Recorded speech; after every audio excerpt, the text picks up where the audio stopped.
What's up, everyone? This is Shane from the Twin Sunz podcast, and today you will be listening to episode 44. We are, as always, brought to you by Rintera, ccg.com. Now that Cosmic Creations has launched, you can catch up on our review articles written by Random7, myself, and Agigas, as well as a few other new articles going around as well, with the seasonal tournament, thoughts and preparation performance, and all the lessons learned by Random7. We have the full resources for the expedition and all the new cards and where they will fit into those expeditions. And there's so much more. So make sure you stay tuned to that website. Personally, I wanted to come on here and just thank Shawn again. This is his third episode with us. He is the lead designer for all of Call of the Mountain. That includes the Monuments of Power expansion and this new expansion, Cosmic Creations. And we've had him on 3 times now to interview and talk and just really go through the design process with. And it's been absolutely a blast. If you see him anywhere, make sure you say thank you for doing this for the community, because he's taken so much time out to talk about what he loves with us. And it's been an absolute blast. So guys, enjoy episode 44, and I will see you on the other side.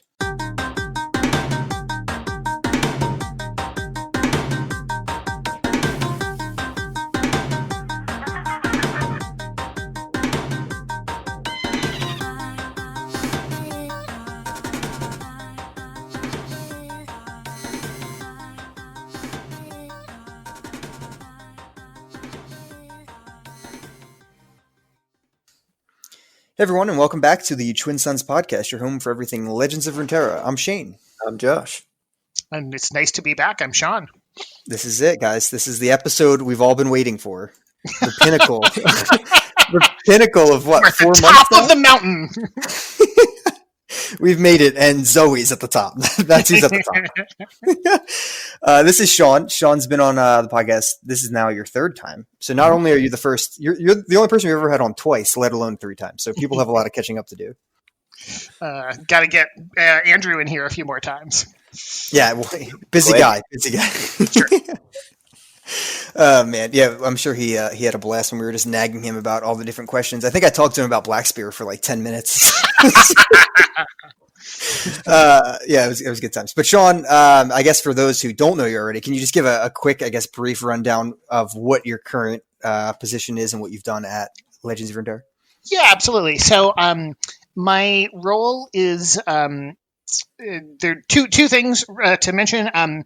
One is I am the lead content designer, so I sort of oversee the design of sets, set sort of quality bars. Most of it is not hands-on, but in the case of Call of the Mountain, it was very hands-on. I was the lead designer for the set, all 3 releases, so I am very familiar with all the Targon content. So Let me add, we have a very big team that supported. So I want to emphasize, actually, that I was not the only designer on the set, but I was coordinating the efforts and setting the vision for the team. Yeah, that's great clarification, because I do, I follow most of the team that has a Twitter on Twitter, and I think who was it? Paul, who had designed Riven, right? Mm-hmm. Yeah, so Paul Sotosanti, he's probably most known for being the architect of expeditions, but he worked very heavily on Riven. So yeah, and I know Ruben had a hand in, I believe, Tarek, right? At one point, you had mentioned. Mm-hmm. Yep. Yeah. So yeah, definitely a team effort, like you said. But yeah, you were the guy. So we had you on right before Call of the Mountain released, I believe, the day before, for Call of the Mountain and for Monuments of Power, and now we're having you on the day of release. So we've actually got to play with some of these cards for like a couple hours. For what is this, Cosmic Creations now, set 3. So I guess we wanted to just start with a few catch-up questions. As you know, it's been 2 months since we've talked to you, and then just dive in and have Josh ask you every design question he can think of. Sounds good. And Josh's favorite region is PNZ, so he's very excited. I am very, very excited. Josh, did you buy the board yet, buddy? Yeah, it's already bought. Yeah, I bought it. How about the Victor and the Yip emotes? Oh yeah. Yeah, the bundle was fantastic. This is one of my favorite bundles you guys have done, with the even the emblem is really sweet, the Victor emblem, but the board and you get the Von Yip, and then I was like, yeah, I gotta buy both those emotes. It's insta buy. Yeah, I bought the emote bundle also. So you guys went hard on cosmetics. Kudos to that team. I mean, that team is just like going harder and harder. Yeah. I guess first off, congrats on how the seasonal tournament went. I mean, did you feel any pressure that, it was under your baby, the first seasonal tournament, the first big esports thing? Well, thank you. And yeah, it was something, we have so many different people working on the game that the team working on tournaments, we're doing so a little bit independently of us, and I think there's pressure, obviously, of like, what if the meta isn't in a healthy state? And it was very exciting to see how many decks were getting played, and seeing the format pretty good. So that was a big relief, obviously. Yeah, for sure. I mean, I think it was pretty dang impressive with how diverse it was. I think everything worked out incredibly well. I mean, there's a lot of talk around all of that and, what's going on with the tournament. I can't praise it enough. I mean, it was one of the most clean systems I've ever seen. I literally felt like I was at an IRL tournament. I was talking to friends in Discord between the rounds and stuff. That's awesome. Yeah, it was incredible. Yeah, it was pretty fun to watch. I was not in the tournament, but I was watching Shane, and it was pretty cool. Looking through the deck lists. Like he was just streamed it to the Discord. He was playing by himself. We were just watching, all muted.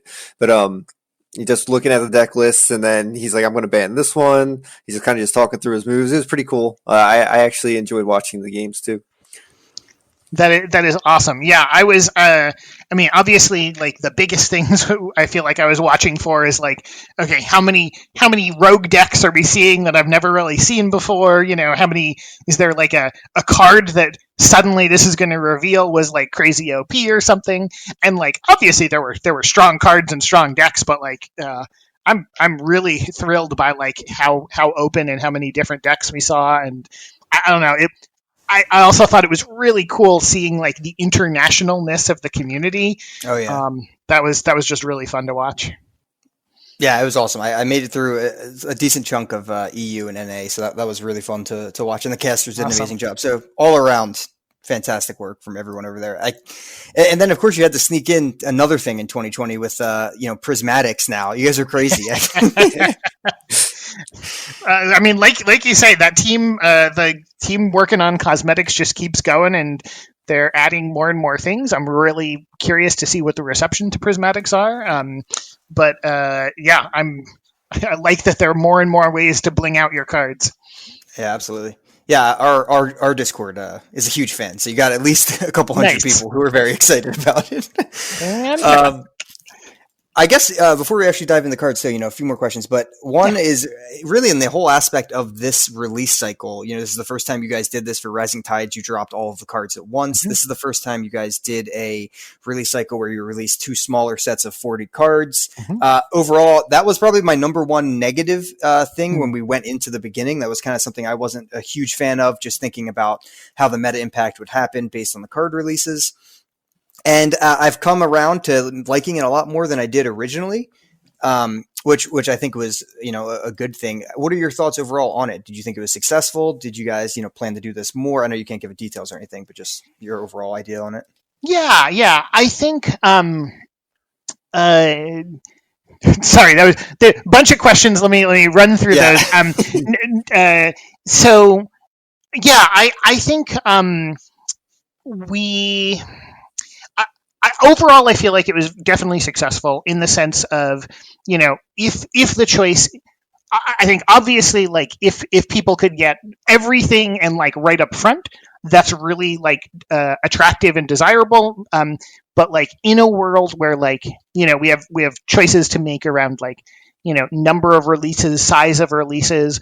I really like living in a world where like we do them more frequently, but maybe some of them aren't as big. And so I think from that perspective, I'm really happy with how it turned out, where you get, just reasons to cards that like, if we had dropped, if we imagine the world where you drop like a much bigger version of Call of the Mountain, and then we go like, dark and don't release cards for 6 months. I do think that wouldn't have been as good of a world, as positive, because some of the cards that people are experimenting with, you just get those like lost under like that wave of cards coming in. So I think there's like a balancing act to like, how big each release should be. But I'm overall very happy with that, and there's still more experiments that I think we want to run. Whether to do extra bonus material kind of in the vein of like the KDA release. But overall, having, more things, but sometimes they're a little bit smaller. I'm pretty happy with that. Yeah. I totally agree with what you're saying about, there's like a balance that you guys could find that would be perfect. Because I guess throughout this whole release, it was like the first big release, we had all these cards. Everyone's experimenting with the new champions, new region, all this stuff. And, you saw before the first expansion, or before, I guess we could call it the first expansion of it, there was a little bit of burnout. And then the second expansion came out. And then I felt like the burnout happened a little bit quicker because I felt like people were upset that they couldn't dive into other parts of it, like they're like waiting for the cards, and then some people were disgruntled with the meta. But then you guys, before this latest expansion came out, you guys nailed like that KDA patch, the patch notes, and those cards coming out.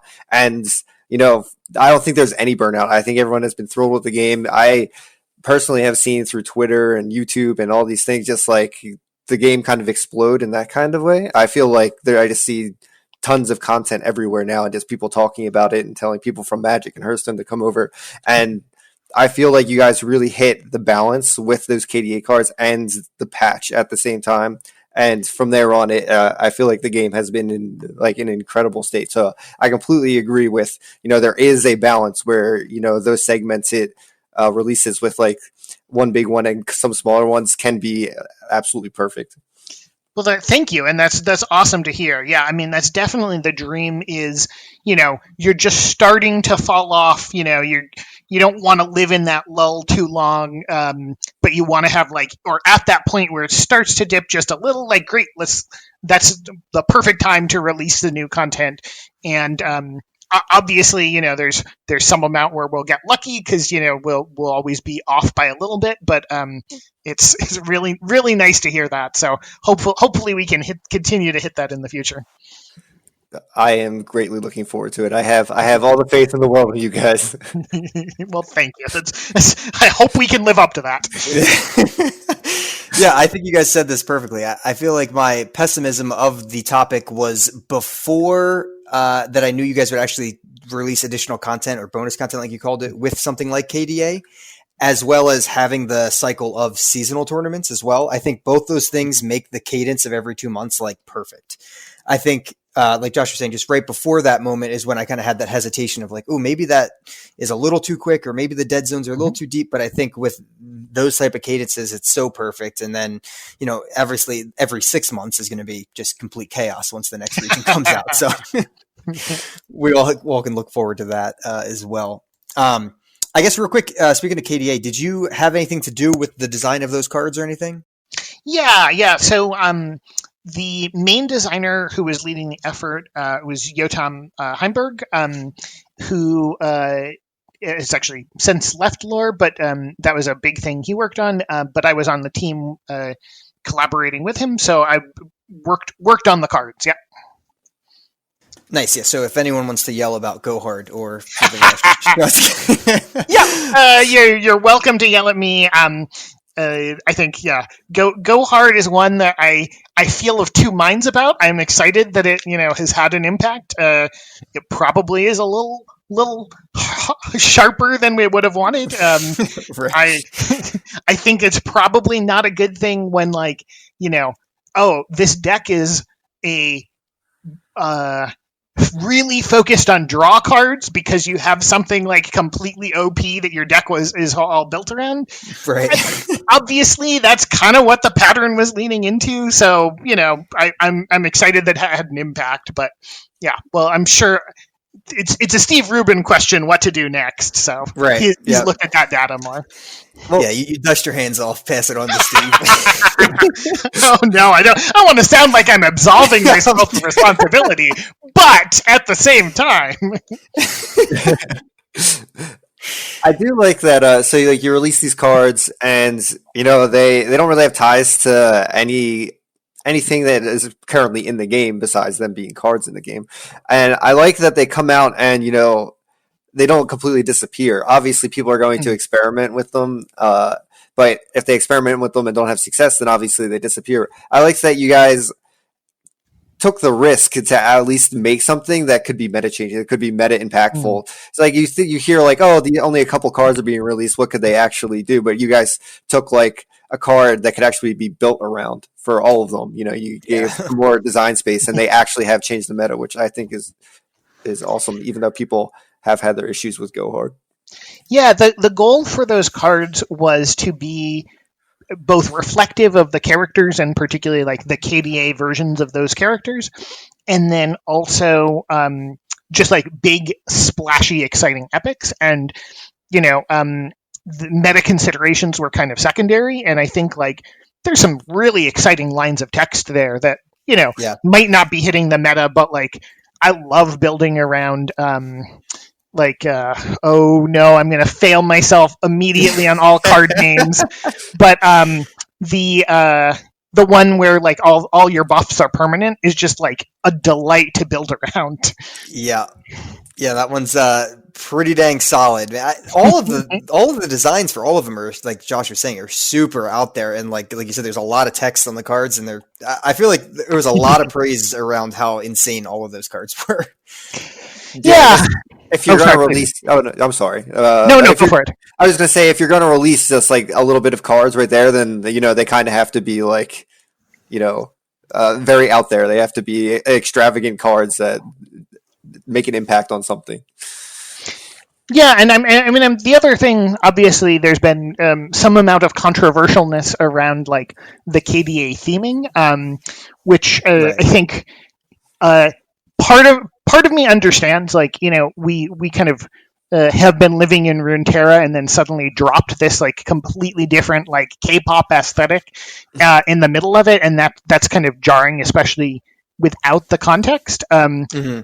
It's also a little heartbreaking because I think like internally we're all big League fans, so we're all like kind of loving the getting to play with KDA and like this thing that we all love. So I understand some of the like negative sentiments there, and I think like probably before we do anything skin related in the future, there's a little bit more caution to enact there. But I don't know. I personally really was delighted to get like the KDA board with the music and everything. Yeah, that board's insane. That board is so crazy. And I can tell there's a little bit more caution. I mean, like I just took a survey on the app about those skins, right? What other universes would you say? So, I mean, you guys clearly immediately applied feedback to that. So, yes, definitely. We've heard a lot of feedback seeking more, and I think what the future certainly there's like cosmetic angles for skins that we're very excited to pursue. But also, whether to dive into these worlds is still like a big open question of like whether and how we might do that in the future. Right. Yeah, makes sense. All right, we're getting closer to talking about the cards, I swear, guys. But I did want to talk real quick just about landmarks overall, and this relates to what's going on now. I mean, landmarks renew in Monuments of Power. And now we're getting a lot more landmarks, including some regions even have 2. I just want to hear about your general, idea on the reception of landmarks throughout the community. Yeah, I think I'm really excited about landmarks and just like what they open up for the design space. I'm excited that we, there's. Sorry, I'm trying to answer like 3 questions at once. But in terms of like how landmarks were received, I think I'm very positive about it. There are individual cards that I was hoping were going to hit more. I'll say again, I'm a fan of University of Piltover and like just how chaotic that card is, and like if you're willing to embrace the chaos, like here's a value engine. But like I understand where players are like we have a large, very vocal segment of players who do not like that kind of design. So I hope they are more excited about the like grand plazas of the world, and that we can still serve them.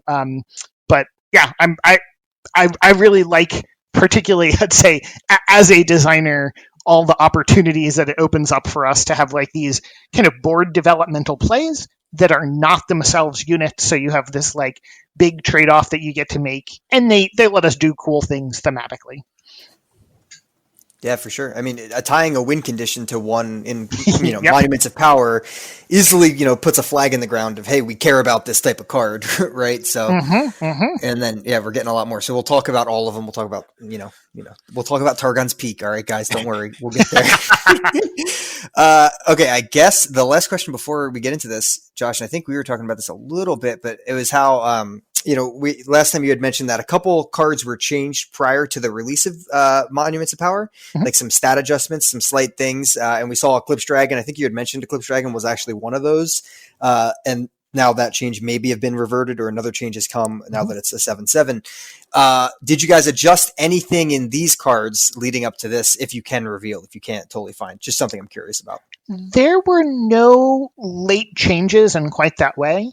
I think actually Eclipse Dragon, like you say, there was an adjustment, and then actually after it came out, we adjusted its stats back, Right. and I think that was a little bit of a lesson in we were quick to react to some of the early Aurelian Soul play, and like, ooh, we had this card that was going to like bump up the your ability to get Aurelian Soul out. We should probably pull back on that. That was some of the motivation around like, let's be more cautious with Eclipse Dragon. And then, that initial like week one where like everyone was playing A-Soul, you saw a little bit of like tamping down on that, and like, the meta evolved kind of naturally. And by the time Eclipse Dragon came out, it actually wasn't a big deal. Also, somewhere in there, I'm not getting my timeline perfect. We made the like nerf to A-Soul's level up condition, but I don't think there were any that. There was nothing that had like a big flag on it. Ooh, I'm lying as I say that, and I look over the cards. Sure, I'll dive into the one that changed. Yes. Moonlight Affliction is the silence card. Obviously, Hush was a huge deal, and got a lot of conversation as the first expansion dropped. And just this temporary burst speed silence was like way more powerful than we had anticipated. That card, obviously, like I'm really happy that it's like found its way to like a playable kind of design, but like it's certainly more conservative than where it started. Moonlight Affliction began, I forget the exact text, but it was way more aggressively costed in a world where we were valuing silence a little bit differently. People are still, I've heard some comments that I think are like lingering memory of how hot Hush came in with it at these current numbers, but I will say we started even hotter on. I think it moved around a little bit more, but at one point cost 3 mana itself. And, oh wow! Yeah. I'm forgetting if the abilities were reversed or something. I could check, but like, regardless, like that's the one card I think that like changed between Call of the Mountains release, and I mean, obviously there's a lot of like playtesting, so possibly there were other changes that I'm not remembering offhand, but that was the biggest late change. That's happy. I'm happy to get one out of you. Wanted to hear about something. Eclipse Dragon was cool to hear about, and then see the revert go back. It's interesting, talking about A-Soul. That's the reason. And then obviously that has helped the Daybreak package, and has helped the Dragon package so much, and obviously helps A-Soul decks too. But it's letting these other decks thrive a little bit, which is awesome. So, I mean, I took 3 Eclipse Dragons into the seasonal tournament, so I loved it. Yeah, Eclipse Dragon is very much the brainchild of Noah Seltzer, and Cool. he was the final designer and was really looking to bridge a couple things. And I agree with you; it does that in a really cool fashion. For sure. All right, Josh, go ahead, Victor, buddy. Okay, I guess first thing I want to ask is I want to know, you guys always talk about how you have the pillars and like this design bubble with, keywords for each champion. I kind of want to go through each champ. I guess I want to start talking about each champ that you guys released with knowing what those bubble, like the words or the pillars for those champions were. Let me. I can bring up some research actually if that's interesting to you. It'll take me a second here, but it is very interesting to me. Josh, like, please. Set 3 champions. Oh no, sorry, it's gonna take me a minute here to like. We can filibuster. Yeah. Filibuster for a second while I search through some old files. Josh, you mean like augment compared to, or like Reforge? You're talking about just like the general concept of deck building around each. No, so when Umbridge came on, he basically when we were asking about how they go about designing champions, how they go about designing regions. For each region, they kind of have like these keywords that they need to hit, and same for the champions. They look at the champions, what makes their league identity. Oh, okay, I got you. And they come up with like basically 3 things that when you think of this character, this is what we need to hit in this card. So how Nautilus was, they took the lore aspect of Nautilus instead of the direct support tank. I got you. Yeah. I did pull up the research, although hearing that as the example, like it usually isn't quite down to, or I don't want to contradict my boss, but it's not necessarily like just 3 words, but it's kind of a honing in on like what is the core of this character. Is it more the gameplay? Is it more the thematic? And like we can't obviously represent everything about the lore, everything about like their league kit, which is obviously like 4 or 5 abilities. And so we really try to get down to like what is the essence of the character. Victor, actually looking at that like research, it's interesting because he's one who's really defined by his gameplay, and looking at like the word cluster, you see things like mechanics and laser and damage and cool. But things like his death ray, and then obviously like the prototype hex core. Okay. But I do feel like we were very inspired by the notion of like Victor as inventor, and we have Heimer obviously who's done invention in the way of like let's make units on the board, and we wanted to come at Victor from a different angle. And so we really honed in on, actually, early Victor design was very much in the vein of where Zoe ended up, where we were trying to get at like brilliance through like unique cards. So for a long time we were playing with a mechanic that was like, if you play a card that you've never played before, get some kind of a bonus. And that had a number of reasons why we moved away from it, but we ultimately kind of honed in on like, oh, he cares about making stuff and like created cards. And that just tied in really naturally to like the themes we've already seen through Call of the Mountain with like invoking and gems and all that. So that's kind of where we looped around and ended up threading that like into this like augment mechanic where he and his followers would care about like stuff that you've made that comes from outside the game. That's really cool to hear. It's like, I really enjoy when you guys take the lore. So it's like, we could look at the league champ and we could be like, okay, well, it does this, and this. The card could do this. He could have his laser. He could have like this AoE attack or something. I'm really glad, you guys get design space from, lore. So like, Mhm. what was there ever a time where you were just focusing on Victor, like on his laser, like, oh, could he do damage when he attacks with his laser or anything like that? It was, I think, the other major thread that we explored with Victor was more literal hex core mechanics. Mm-hmm.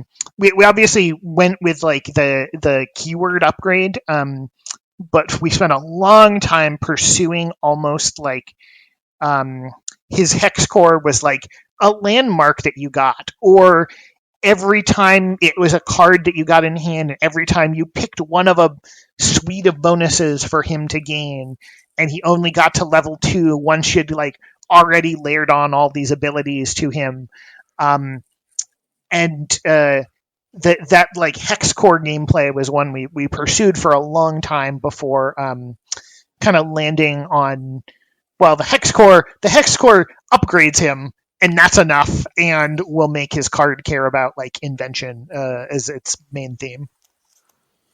That's Yeah. awesome. Yeah, it really is. That's sweet. Yeah, Victor's the only one out of, I'm not a huge League player in the sense because I suck at it, but I Me too. Perfect. We should queue up. But I do enjoy Victor. He's actually like my favorite mid for sure. And he was the one, and I think we actually had that conversation on 2 weeks ago, Josh, when you and I were discussing theory crafting all of these all of these champions, what they would be. And my number one takeaway with Victor was like AoE damage, just because of the death ray going everywhere.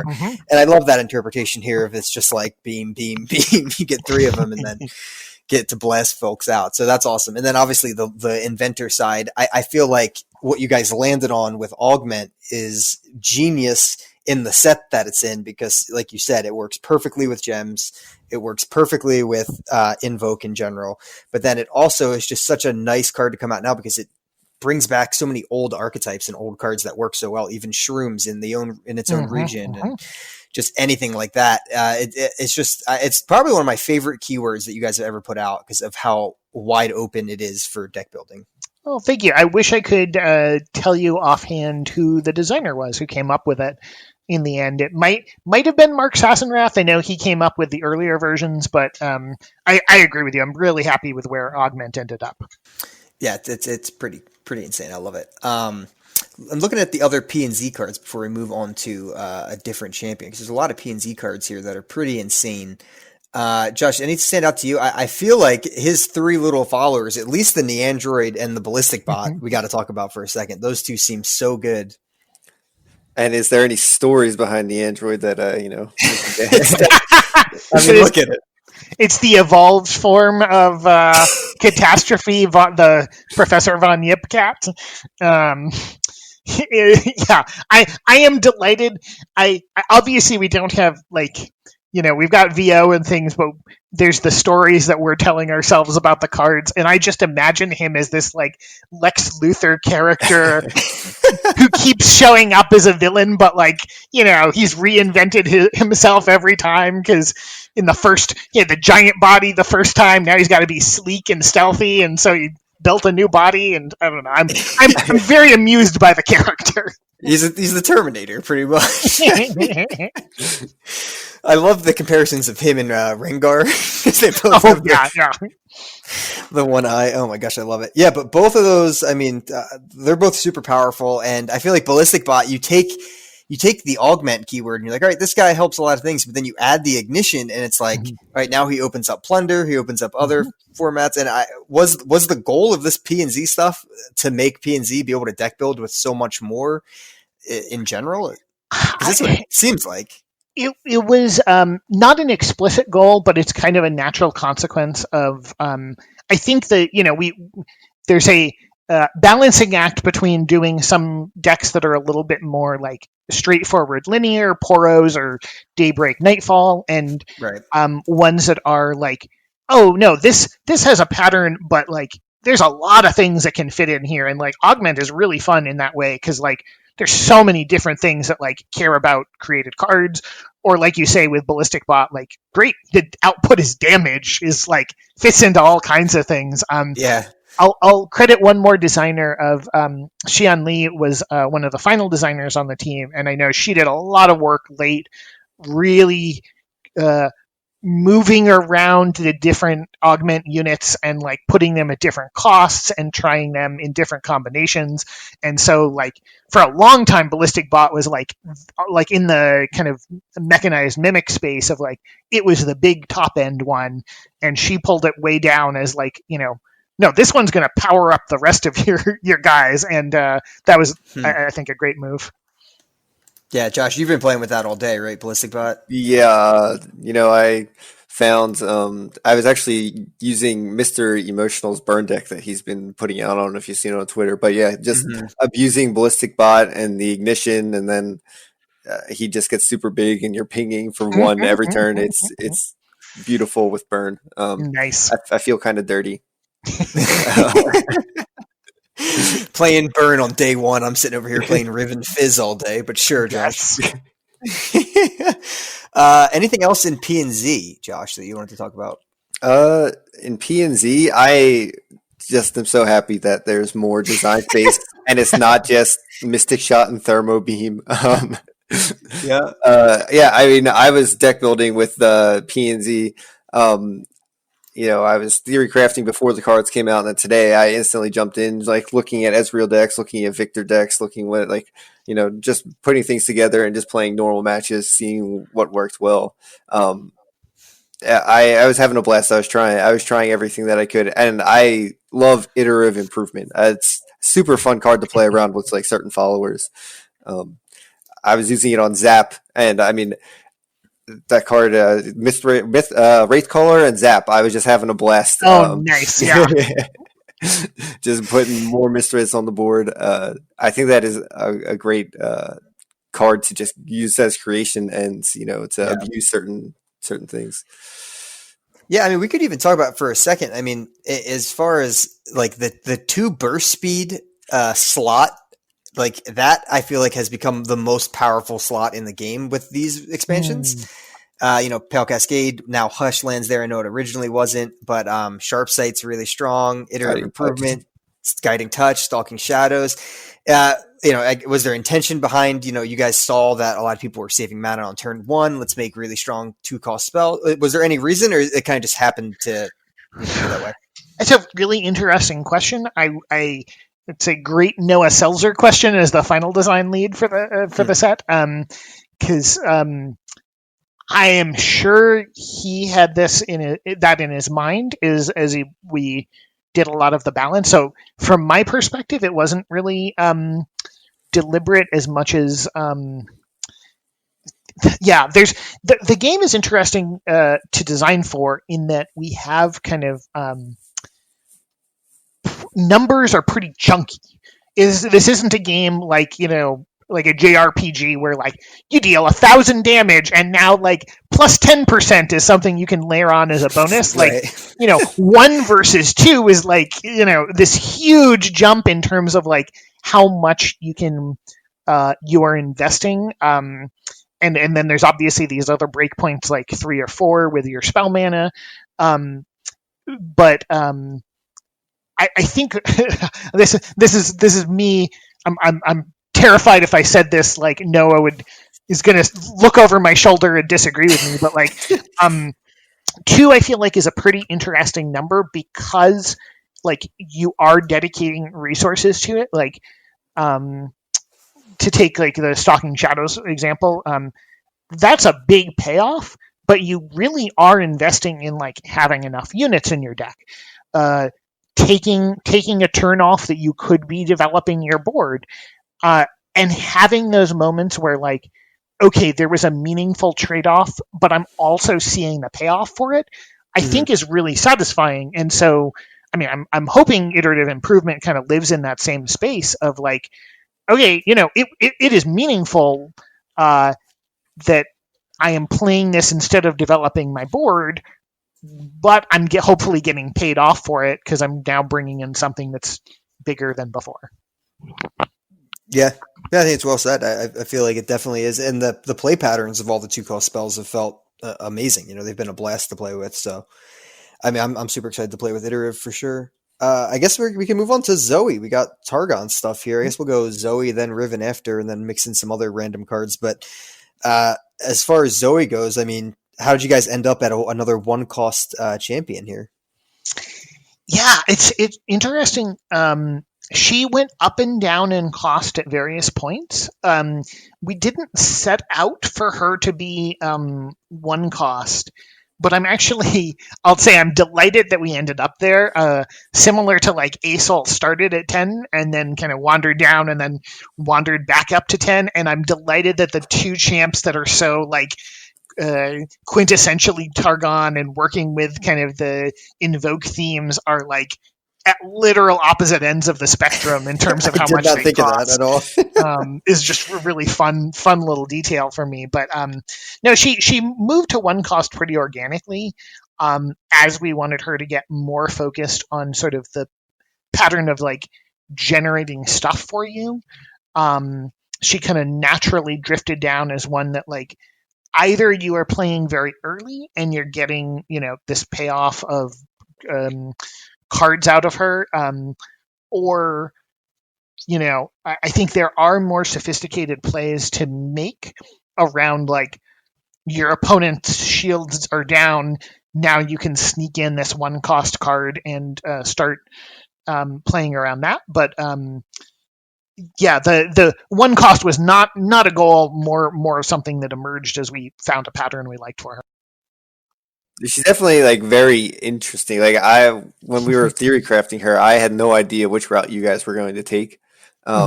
Just because, she's kind of like a newer league champion, but I feel like she's so unique and does so much. And she's just this celestial girl, I guess you could say. Just, I don't know.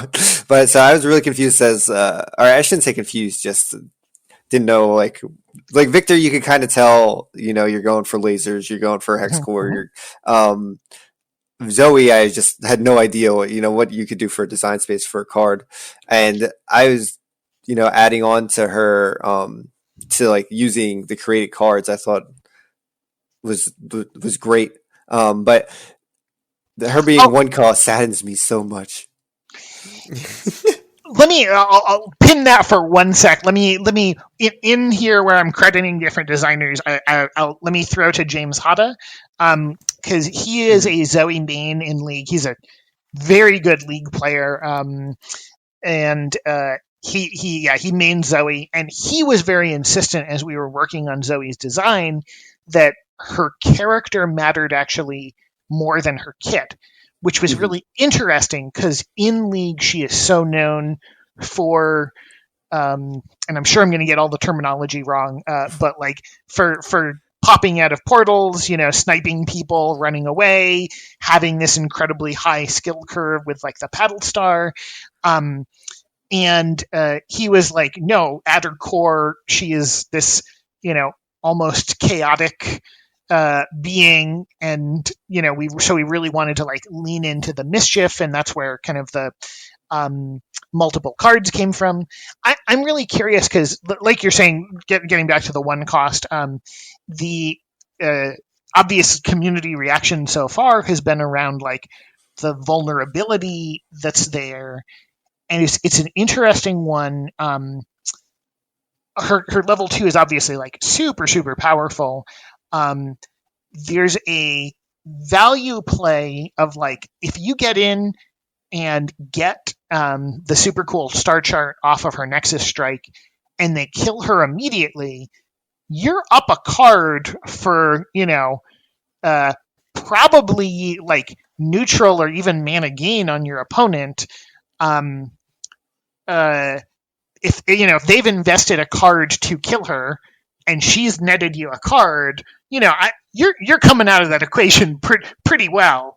But I hear people on like, they want to have the full fantasy of like getting her to level 2, and that's going to be like a ton of work to get there. The two things I would consider are like, how quickly can you get her to flip? Can you hold her back rather than playing her on turn 1? Or what tools like Bastion exist to like protect her along the way, so you can get all those cards and flip her as quickly as possible. So because of that, the card benefit that you were just talking about, is that what caused her, to kind of be balanced to being so vulnerable because of how strong of a play, like how early, like if you're able to get that off early, how strong that is. Yeah. I mean, I think, like Timo, there's a lot of value that comes from like an unanswered Zoe, and this is kind of a check on your opponent that they have enough removal to be dealing with an elusive card that's able to keep generating that value over time. And so she needs some amount of built-in vulnerability.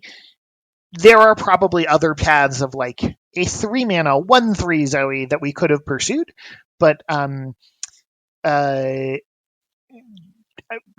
I'm pulling those numbers a little bit out of my butt. I haven't. That's not like a thing that we were considering at any point. But like, I'll title the episode that. That's fine. Shawn balances numbers on the fly. Oh no.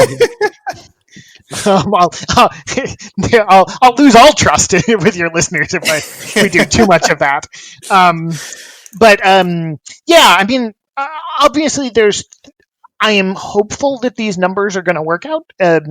There are worlds where they don't, and we may need to do some amount of live balance on her. I think people are underrating her a little bit today, but it's also very possible that we got the numbers a little bit off. Yeah, it's super interesting to hear you talk about it because everyone right now is living in the go hard meta, so everyone's terrified of just that is also true. Yep.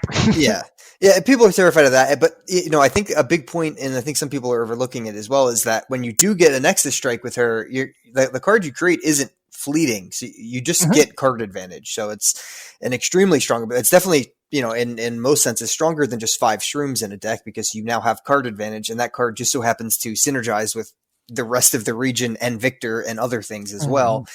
And it's massive. And yes, a 1-cost removal as go hard, that could be why people are overreacting. But I'm with you. I mean, even if she just gets a strike or 2 strikes, your advantage in cards and mana is extremely high. And if you're attacking on odds, there isn't a lot. And I guess the counter argument to that, to play both sides, is that you want your champion card to do more, I guess, in a sense, like if it does just get that.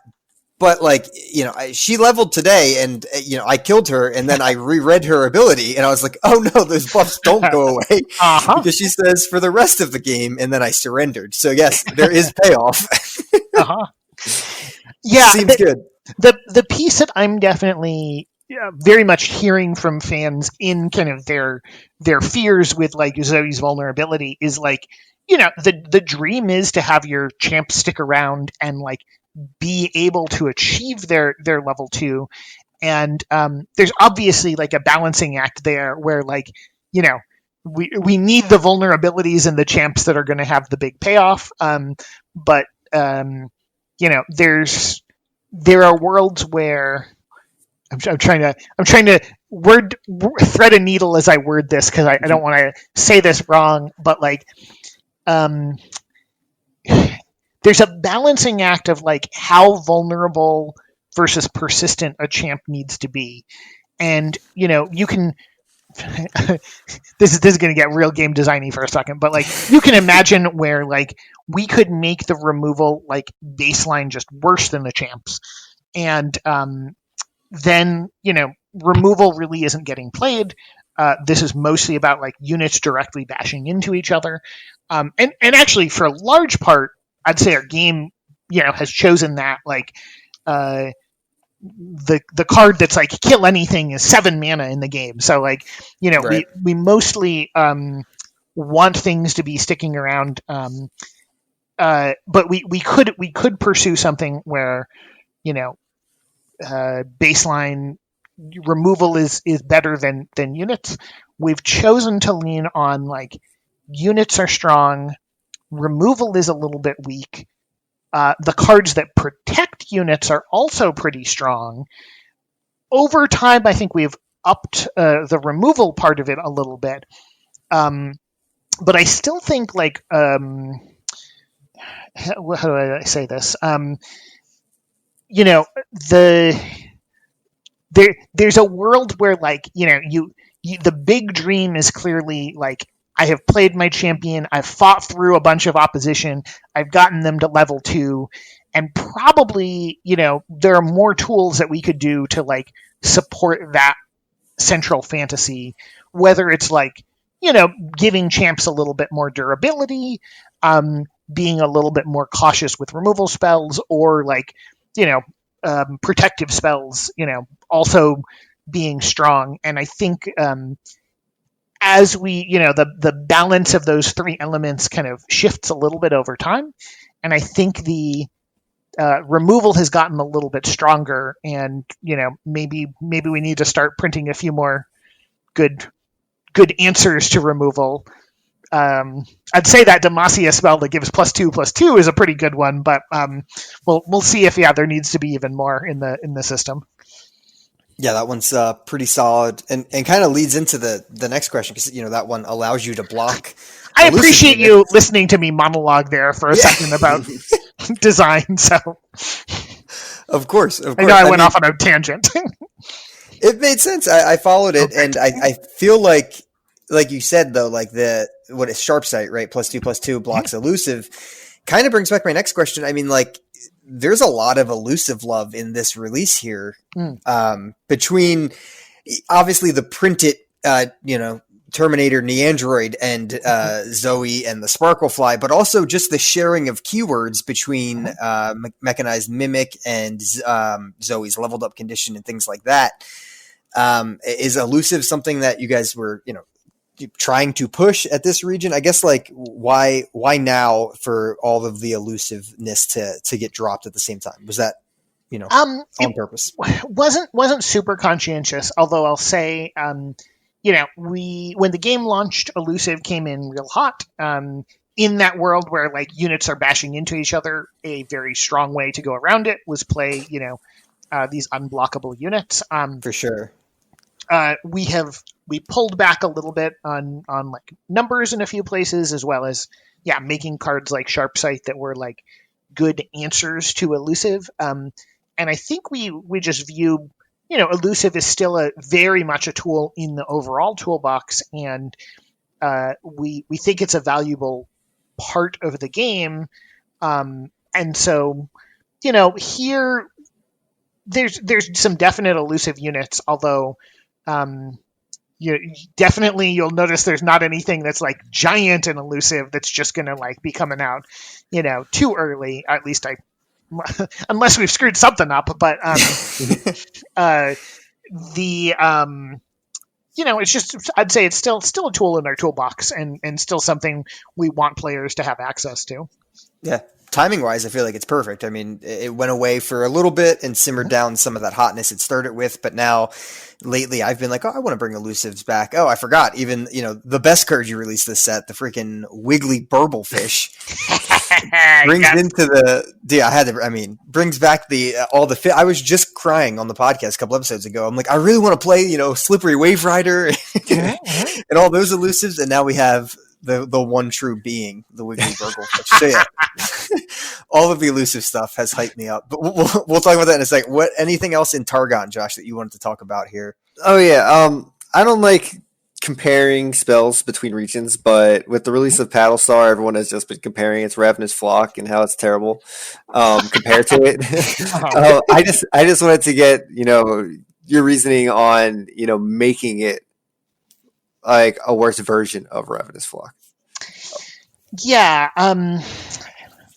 So I guess the direct comparison is bad. I'm sorry. I say that I don't directly compare them, but I just did right there. I should say, how did you end up it being so different from Ravenous Flock? Paddlestar we always created to kind of be like top down, trying to get it like the Zoe story of we tried for a while to do a version that was like doing the like arced like changes directions mid-flight through like having this long delay between like when you do the setup and the payoff. we kept kind of the setup and the payoff with the Sleepy Trouble Bubble, and I think that's the main thing I would say with that, like the direct comparison to Ravenous Flock, is kind of, well, this is a card that you sometimes get as like a bonus card on top of, actually, it comes with its own stun in a certain sense. So you have this like 5 mana deal 4 to anything as like one option that the card can be. So like the flexibility ended up being, where I think we baked in a lot of like the power budget of the card, but it was not designed to be like an alternate take on Ravenous Flock, which was definitely like intended to be like premier Noxus removal spell, where Targon very much, I think, the has premier removal spells in the form of like the Celestial cards and also Sunburst. So it wasn't trying to compete with them, and more was trying to be this like I don't want to say complex, but like very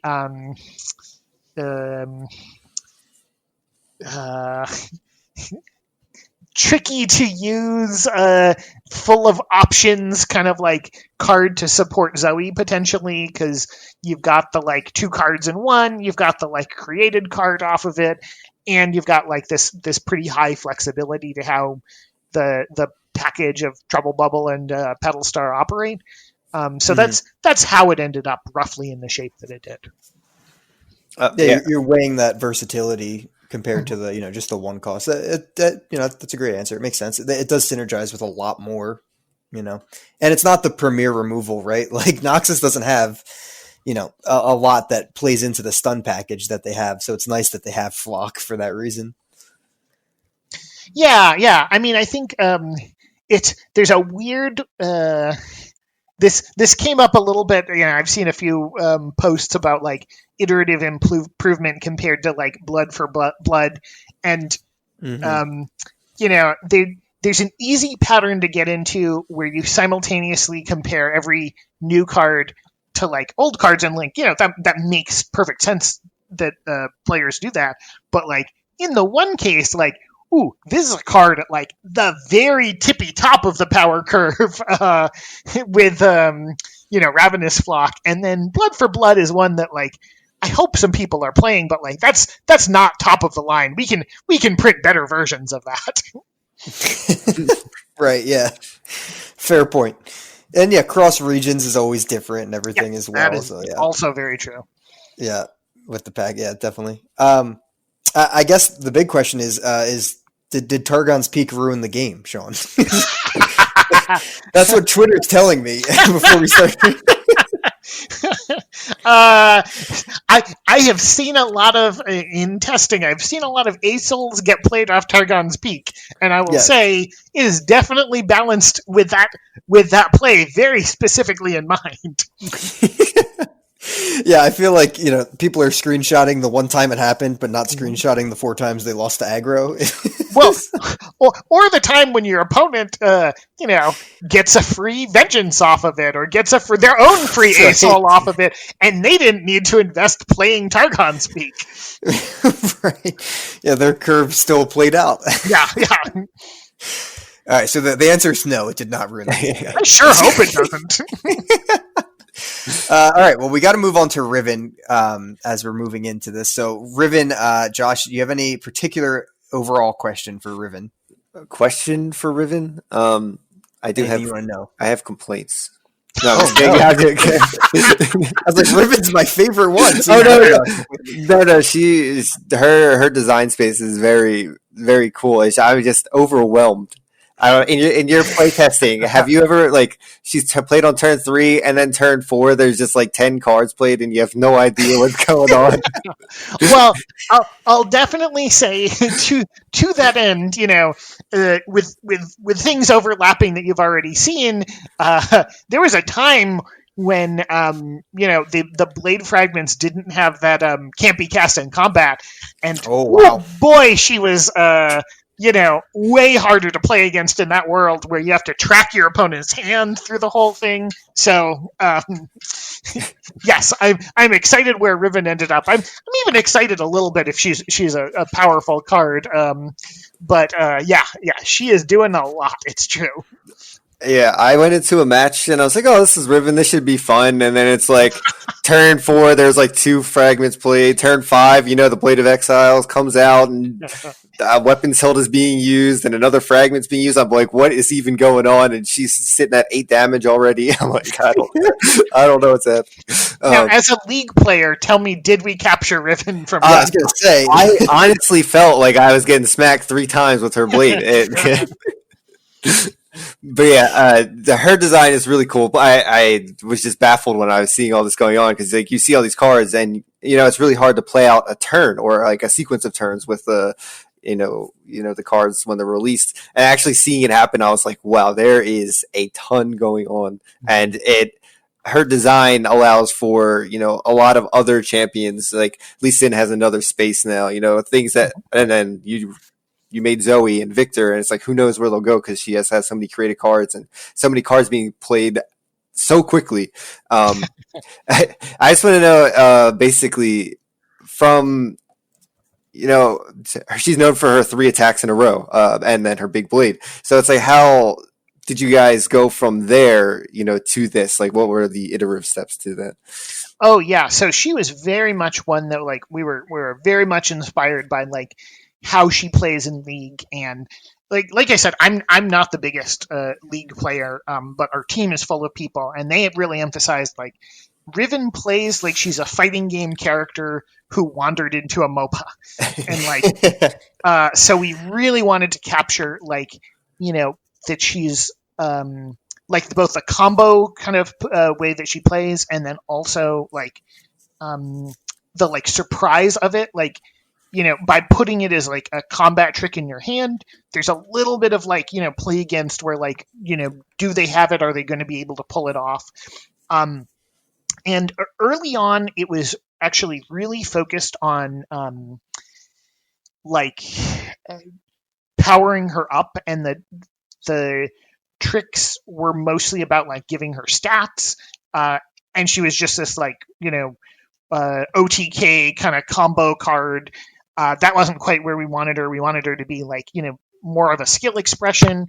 And then we explored like almost like Victor's Death Rays, where like one blade fragment puts the next one in your deck. And so they're like evolving like her combo over time. But it was really Paul Sotosanti who came up with the version that you see now, where the blade fragments are 3 distinct bonuses. They play really nicely together, but like, with plenty of her followers, like any 2 of them can kind of combo in an interesting fashion. And then you have the big payoff at the end of, the Blade of the Exile. And yeah, that's the story of how Riven came to be. That's awesome. Yeah, I've never played as Riven, but I have been handed my own what as the opponent. And it sounds like that's what happened to you, Josh. Yeah, it was. Yeah. Yeah, she's awesome. I feel like she is exactly what Noxus needed. She adds her own little mini quest, which is just like something that's really fun to play as. That's mainly who I've been playing all day is Riven deck. So it feels like a blast. It breathes some life into Noxus for sure. And I just want to say that along with Victor, I feel like are both such perfect champions for this release just because of how much deck building is allowed with these champions. Like if you don't think of like 3 different ideas to pair both those champions with right away, including each other, right? I mean, she creates cards.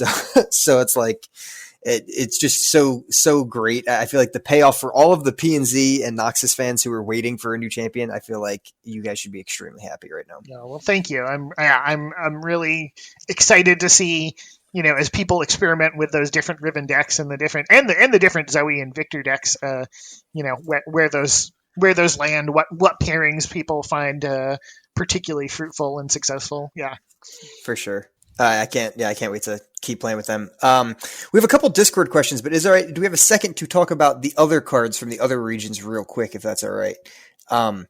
Obviously Wiggly Burblefish, but as well as some of the really important cards. I'm going to bring them up like 6 more times, guys. Some of the other really important cards, like I think the Scargrounds might be one of the most important cards you guys have released because it really does breathe life into a beloved element of Freljord and Noxus as well. Can you just talk on that for a second? How you feel that both Wiggly Burblefish and Scargrounds just kind of breathe life into either the elusive package of being Bilgewater or the Scar Thane and all that stuff. Yeah. So I'll pull back the curtain a little bit and say there was a time in the history of like all of Call of the Mountain where each of the regions was like pretty tightly about like the new cards.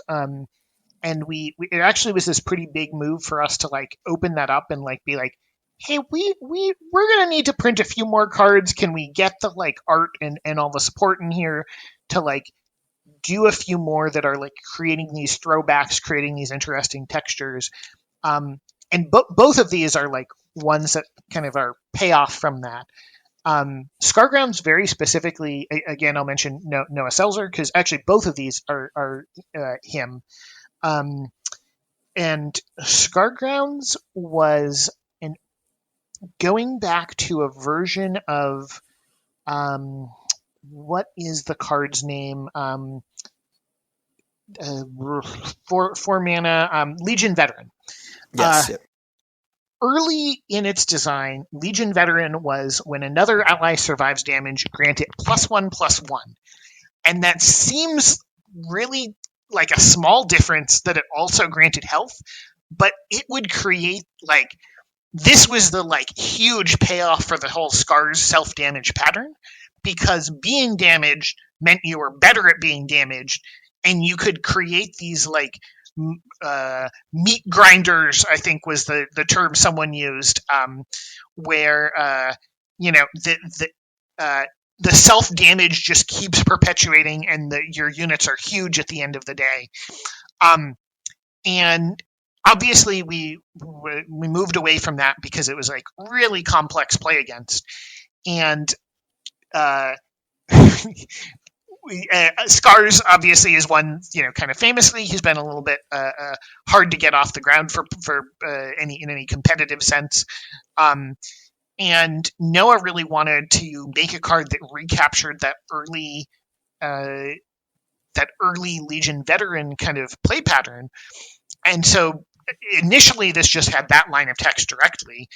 And again, the feedback was like, oh, the play against on this is so harsh.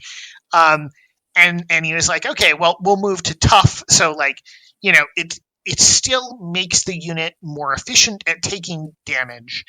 But you don't necessarily have the like huge difficult play against as like the damage actually, makes it grow up entirely.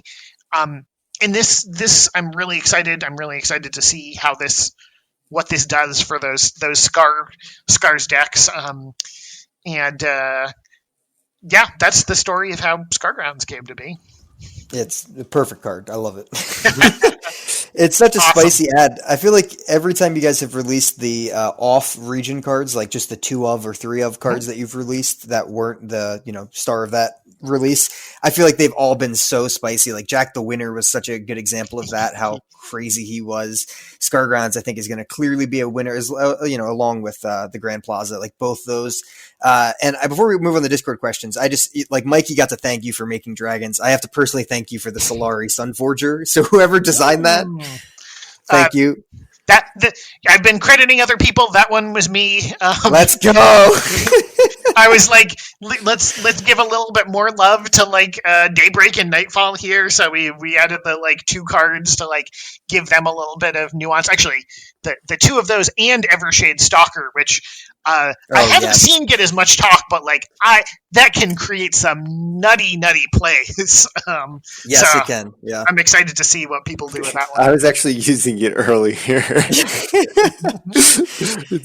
It is definitely an experience, just constantly playing. I was trying to figure out a way to fuel Maokai, and I was trying to mass play Evershades to expedite that.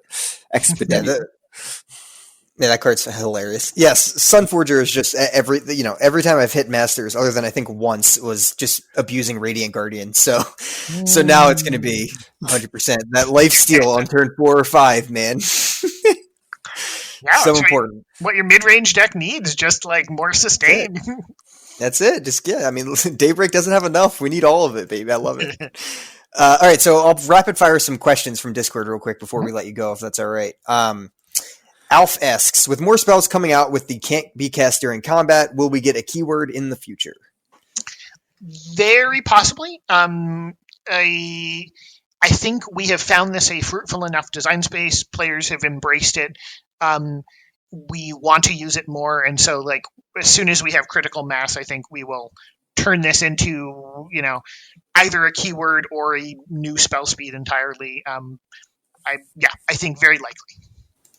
Nice. Josh, did you have one you want to pick down here? Yes, I will get his name right this time. Oh, there you go. At a Time Story. Okay, I got it. I did not mispronounce it. I'm sorry, Shawn. I butchered it last time. I said like Dead Chemistry or something like that. I don't know. But his question is, what is Ionia's identity at this moment now that the entire expansion is out?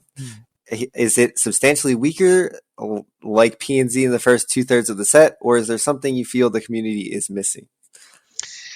That's an interesting question. I think Ionia is a tricky. I'd say Ionia is a tricky region to get right, but all of them have their own puzzles that I think we need to solve. The biggest challenges have been it's a region that can be sometimes defined by its trickiness, and so cards like Deny and Will of Ionia, as those move, those are big points of sensitivity. I'm excited with Homecoming is like a new tool for it. Probably that won't be enough on its own.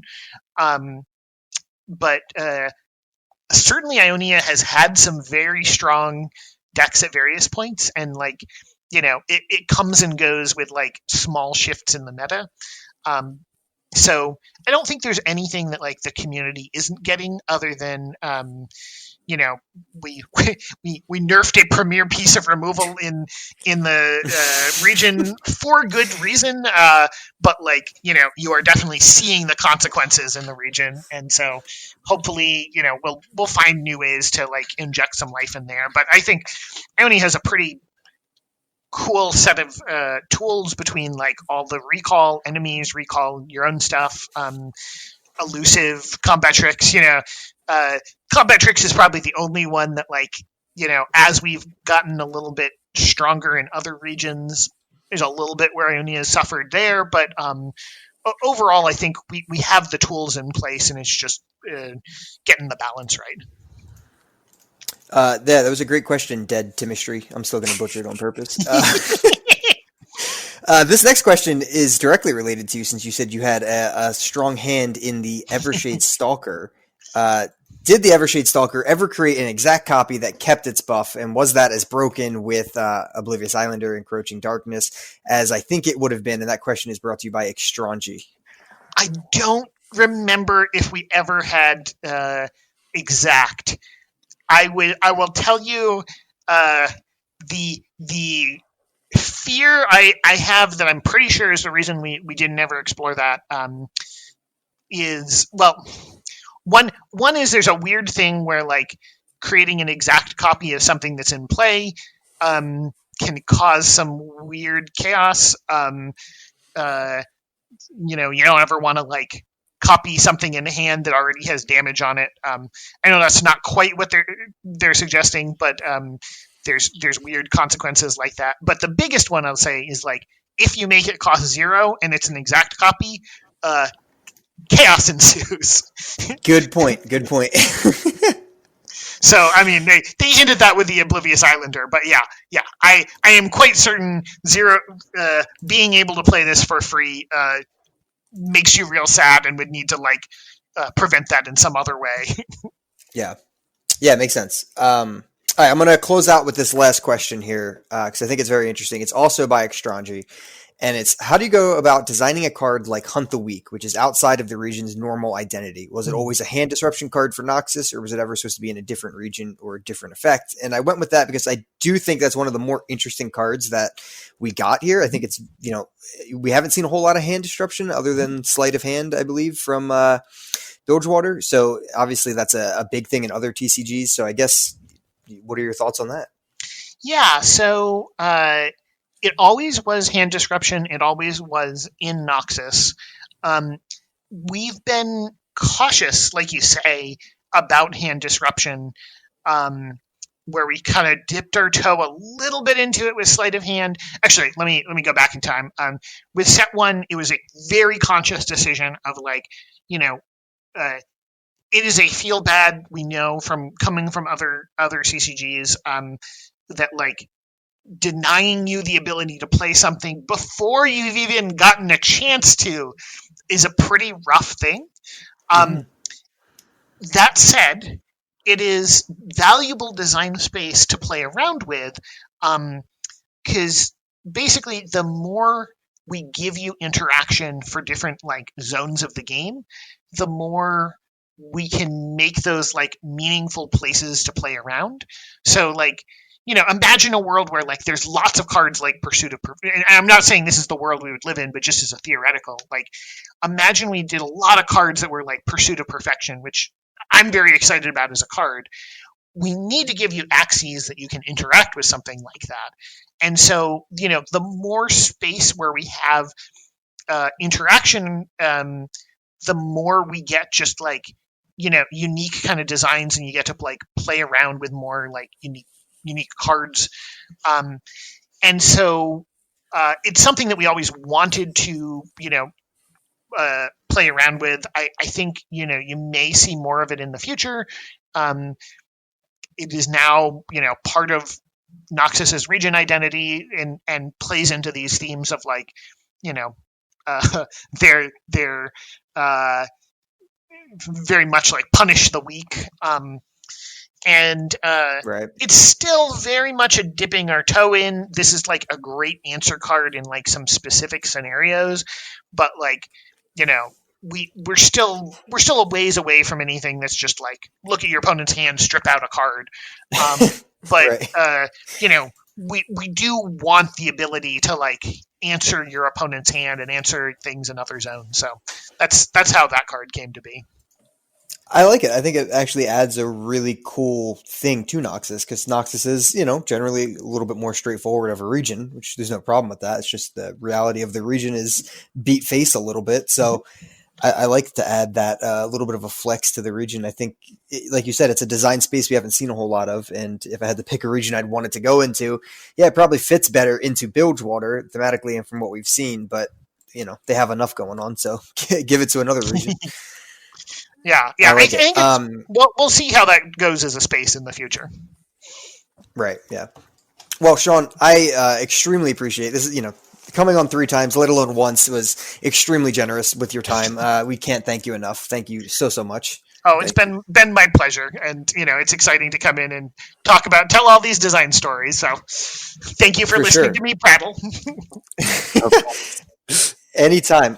Is there what's next for you over at Rintera? I mean, obviously you still work there. That's actually an interesting question. So I'm actually shifting a little bit of my focus to more work on kind of new features within the game. Expect to see those, somewhere next year. I can't really say more right now, but cool. I'm wasn't directly involved in the next set, but had there's some cool stuff that I'm working on that you will see sooner rather than later. That's awesome. Yeah, I mean, I'm extremely excited to see more of your work because I've become a huge fan of yours with all of this. This has been these 3 releases have been beyond incredible. I can't wait to actually play once I edit this podcast. Josh, anything else you'd like to say to Shawn? I'm glad he likes to come on and listen to my fangirling. My pleasure. Anytime. Yeah, we'll let Shawn pick next time since I don't want to slide into his DMs anymore and nag him again. So I am just honored. We do work that's so invisible for so long. I'm happy to crawl out of my cave every couple months and to talk about what we've been doing. And 2 years ago, I made Riven, and it was perfect. Well, Shawn, again, thank you so much, guys. If you are anywhere where you can thank Shawn, thank him for us. The community definitely thanks you. I know my Discord thanks you, and everyone else who's listening, very appreciative of all 3 times you've come on to just drop a ton of knowledge. So thank you. Oh well, thank you guys. And until next time, guys, catch you soon. See you. Bye.